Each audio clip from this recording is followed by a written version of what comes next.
मुझे मिल गया बहाना तेरी दीद का, ऐसी खुशी लेकर आया चांद ईद का। कहीं खुशी कहीं गम। जी हाँ, जिसकी अपग्रेड हो गई, लॉटरी लग गई, वो खुश है, लेकिन जिसका अपग्रेड नहीं हुआ वो बहुत दुखी है। ये आपके कमेंट पढ़ने से पता लगा, जब याद हो मंदिर पर से मैंने एक वीडियो की और सबसे पहले आपको जो है वो अपडेट दिया कि आज कितने स्टूडेंट्स को अपग्रेड मिला। तो उसके बाद जब मैंने कमेंट्स देखे, और यहाँ तक कि जो व्हाट्सएप पे जो कमेंट्स आए ना, वो वीडियो पे कमेंट से ज़्यादा फ़नी है।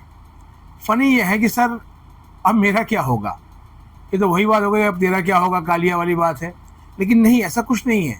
देखिए, ये जो अपग्रेड राउंड था ना, इसको आप एक नॉर्मल राउंड समझने की गलती कर रहे हैं, और शायद इसीलिए जो है वो आपकी एंग्जाइटी भी बढ़ी हुई है, या यूं कहें बढ़ा दी गई है।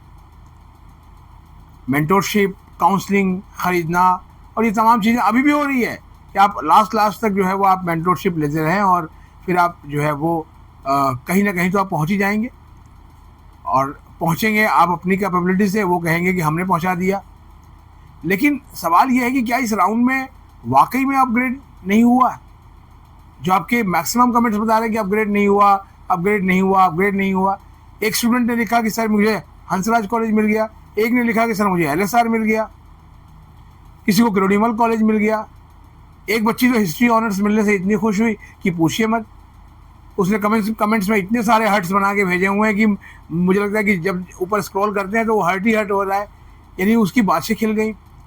सवाल यह है कि अगर अपग्रेड होने का जो नियम है, वो नियम कहीं से नहीं बदला था, वो नियम पहले भी वैसे था जो अभी हुआ, कि आपके उस कोर्स में आपका स्कोर कितना है, कितनी मेरिट लगाई गई है, उस कॉलेज में कितनी सीटें खाली हैं, आपकी कैटेगरी कौन सी है, आपका प्रेफरेंस शीट क्या कहता है, तभी आपको सीट अलॉट होगी। और इसीलिए जब सबने पूछा कि सर अपग्रेड नहीं हुआ तो अब क्या करें, आगे क्या हमारे लिए मौके हैं, अगर आप नोटिफिकेशन को ध्यान से देखेंगे तो बिल्कुल ये क्लियर है कि आपका सफ़र यहीं ख़त्म होता है, क्योंकि आपको 2 मौके जो है वो अपग्रेड के मिल गए, और ये तो एक स्पेशल अपग्रेड राउंड हो गया। ज़रा उनकी भी सुनिए जिन्हें कोई सीट नहीं मिली हुई है अभी तक। और ऐसा नहीं है कि ये सीट विश्वविद्यालय ने आपको अपनी मर्जी से दे दी, आपकी प्रेफरेंस में थी वो सीट तो आपको मिली है। तो आप बार बार ये पूछ रहे हैं कि सर अब आगे क्या? देखिए, आगे अभी तो जिनको सीट अपग्रेड हो गई है वो अपनी फॉर्मेलिटीज़ पूरी करेंगे। मैं एक चीज़ बताना भूल गया था, और वो ये था कि अगर आपके पास जो अभी कॉलेज मिला हुआ था पहले और बदल के जो दूसरा कॉलेज हो गया, तो आपको जो डिफरेंस है फ़ी का अमाउंट वो आपको देना पड़ेगा। और इस डिफरेंस अमाउंट को लेकर भी कई सारे प्रश्न आज दिन में आए थे वैसे ही, कि सर हमने तो पिछले राउंड की फ़ी जमा नहीं करी है, तो क्या हमारा कैंडिडेचर जो है वो कायम है? ऐसा बिल्कुल नहीं है। वो एक तय समय सीमा के ख़त्म होने के बाद वो अपने आप कैंसिल हो गया होगा। इसलिए अगर आप ये सोच रहे हैं कि वो आपका कैंडिडेचर लाइव है, तो ऐसा बिल्कुल भी नहीं है। अब आप मिड एंट्री में ही आ सकते हैं। मिड एंट्री पर एक अलग से जो है वो वीडियो ज़रूर करेंगे, क्योंकि बहुत सारे पेरेंट्स ने कहा कि सर मिड एंट्री पे एक अलग सी वीडियो की ज़रूरत पड़ेगी। लेकिन सवाल ये है कि इस राउंड के बाद क्या जिनको अपग्रेड नहीं मिला उनके लिए दुनिया ख़त्म हो गई, या फिर कहेगी रुक जाना नहीं तू कहीं हार के, कांटों पे ही चल के मिलेंगे साए बहार के। लेकिन ये कांटे कहाँ से आए हुए हैं? ये कहीं से कांटे नहीं हैं। दिल्ली विश्वविद्यालय के कॉलेजों को अलग अलग समझने की गलती आप कर सकते हैं या आपसे करवाया जा सकता है। लेकिन सवाल ये है कि अगर एक कॉलेज में आपका एडमिशन हो गया है तो अब आप वहाँ पर पढ़िए। आपने इच्छा व्यक्त की कि हाँ आपको अपग्रेड मिले, लेकिन अपग्रेड नहीं मिला। और अपग्रेड के साथ ही एक सवाल और भी सबने उठाया है कि कट ऑफ नहीं दिखी। सर, कट ऑफ नहीं दिखी? ये तो अपग्रेड राउंड था, इसमें कट ऑफ कैसे दिखेगी? ये जवाब है विश्वविद्यालय प्रशासन का। लेकिन सवाल ये है कि एक राउंड के ख़त्म होने के बाद जो है वो अब जैसे कि अब मिड एंट्री शुरू होगी, तो मिड एंट्री से पहले वैकेंट सीट आएंगी ना, कि किस कॉलेज में, किस कोर्स में, किस कैटेगरी में कितनी वैकेंट सीट्स हैं, तभी तो आप अप्लाई करेंगे। लेकिन क्या अब आपको रिस्क लेना चाहिए? क्योंकि सवाल यही है कि इस लेवल पे आप रिस्क लेंगे। डीयू की जो पढ़ाई है वो अब शुरू हो गई है। अगर कोई ये इस मुगालते में है कि पढ़ाई अभी शुरू नहीं हुई है तो वो गलत है। एक दो कॉलेजेस को छोड़ सकते हैं कि जहाँ पर अभी भी ओरिएंटेशन चल रहे हैं, बाकी कॉलेजेस ने जो है वो पहले दिन से ही कक्षाएं अपनी लगानी शुरू कर दी थी, क्योंकि वो जानते हैं, क्योंकि इस साल उनके कॉलेज में 4th ईयर भी आया हुआ है और एक 8 से 8 का फरमान भी है कि कॉलेज को 8 से 8 खोला जाए, जिसको लेकर टीचर लामबंद हो रहे हैं। तो आपका जहाँ अभी एडमिशन हो गया है, सीट बेशक आपकी अपग्रेड नहीं हुई है, दिल आपका भी दुखा है, दिल मेरा भी दुखा है, लेकिन जो है वो यहाँ पर फ़िलहाल अभी उम्मीद का कोई दामन दिखता नहीं है, क्योंकि मिड एंट्री में जाने के लिए निश्चित रूप से आपका यहाँ पर एडमिशन कैंसिल होगा, तभी आप वहाँ पर जा पाएंगे, क्योंकि अभी मॉडलिटीज़ बहुत सारी आनी बाकी हैं। तो मैं ये तो बिल्कुल आपको नहीं कहूँगा कि आप विड्रॉ ले लें। कई जगह पे आप सुनेंगे कि हाँ विड्रॉ ले लें, और विड्रॉ लेके फिर फलाने राउंड में आप जो है वो पार्टिसिपेट करें और फिर हो सकता है आपको मनचाही सीट मिल जाए। लेकिन पिछले साल ऐसा नहीं हुआ था, उसके पहले भी ऐसा नहीं हुआ था, क्योंकि साफ तौर पर जो है उस नोटिफिकेशन को ध्यान से पढ़िएगा जो अभी पिछले राउंड के लिए आई थी। उसमें लास्ट में साफ लिखा हुआ है कि जो मिड एंट्री की जो कट ऑफ होगी या उसकी जो लिस्ट हो वो बिल्कुल ही अलग होगी, उसका पिछले 2 राउंड से कोई लेना देना नहीं होगा। इसलिए मैंने आपको कहा कि इस पर मिड एंट्री की केमिस्ट्री को समझाने के लिए हम एक अलग से वीडियो ज़रूर लेकर आएंगे, क्योंकि एक एपिसोड में वो सारी चीज़ों को समझा देना ठीक नहीं है। अब सुन लीजिए उनका, जिनको कि अभी तक सीट नहीं मिली है, उनके सवाल भी हैं। जैसे ही अपग्रेड राउंड आया कि सर अब हमारा क्या होगा, आपका तभी होगा जब आपकी भी मेरिट मैच करेगी। क्यों?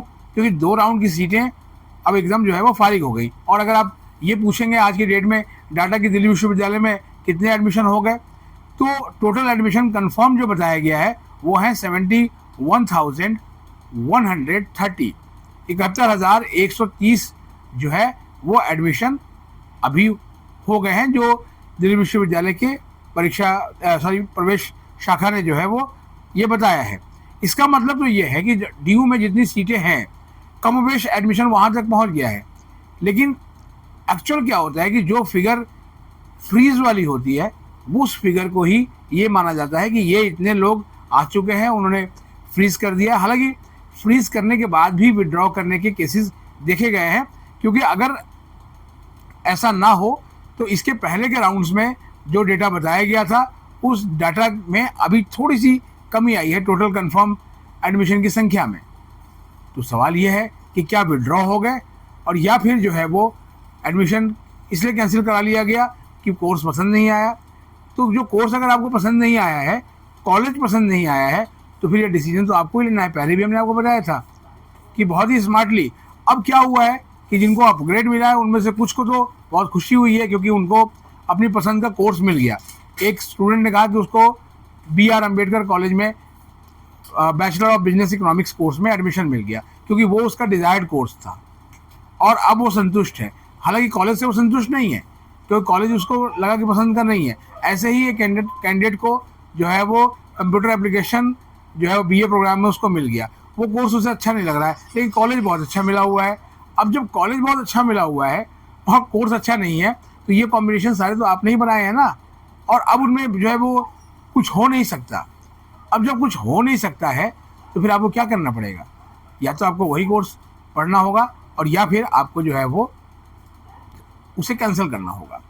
ऐसा नहीं है कैंसिल करने के बाद आपके पास मौके नहीं होंगे, लेकिन ये रिस्क जो है वो आपको भारी पड़ सकता है, क्योंकि आप ये अगर ये सोच रहे हैं कि मिड एंट्री में बहुत अच्छी सीटें आएंगी, तो शायद आप जो है वो किसी गलत फहमी में है।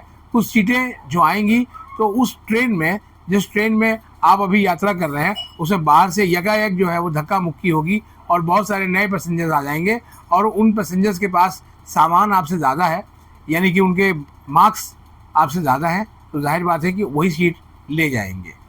तो इसीलिए बहुत सोच समझ के ये निर्णय लेने का वक्त है। और आपको मैंने बताया भी था कि 3rd राउंड जब आता है तो एडमिशन स्टेबलाइज होने की तरफ बढ़ जाता है, लेकिन रायता भी यहीं से फैलता है, क्योंकि फिर मूवमेंट बहुत तेज़ी से होती है। वैसे भी दिल्ली और उसके आसपास और दूर अभी BHU का पोर्टल जो है आउट होगा, उनका जो रिजल्ट अलॉटमेंट का। इसके अलावा जो है अम्बेडकर यूनिवर्सिटी ने एक झटके में ही एडमिशन किए, उन्होंने तो फीस जमा करने के लिए भी 1 दिन का वक्त दिया। तो इस तरीके से मूवमेंट होगी तो सीटें कुछ निकल कर आएंगी ज़रूर, ऐसा नहीं है कि सीटें नहीं आएंगी, लेकिन उनका क्या होगा ये तो वैकेंट सीट्स को देखने से ही पता लगेगा, क्योंकि विश्वविद्यालय प्रशासन ने खाली सीटों का ऐसा कोई ब्यौरा अभी दिया नहीं है।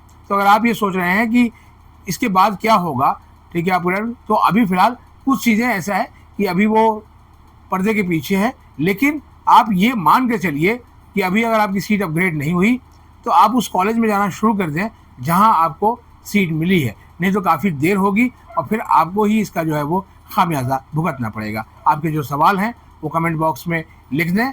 इसीलिए इस वीडियो को बनाने का इतनी रात को मकसद था। हो सकता है जिस वक्त आप ये देख रहे हो सुबह हो चुकी होगी और आपको घबराने की इतनी ज़रूरत नहीं है। क्यों? क्योंकि जो आपने अपने लिए चुना है वही ड्यू ने आपको दिया है। वो अलग बात है कि उसका नंबर जो है चौथा रहा हो, 10वां रहा हो, 15वां रहा हो या फिर 100 से ऊपर का रहा हो, लेकिन प्रेफरेंस तो आप ही की थी। उनकी सोचिए जिन्होंने प्रेफरेंस बहुत कम बनाई और उन्हें सीट नहीं मिली। फिलहाल अगर हमारे चैनल पर नए हैं, चैनल को सब्सक्राइब कर लें और इसे अपने दोस्तों के बीच शेयर करें। मिलते हैं एक और एपिसोड के साथ, तब तक के लिए नमस्कार।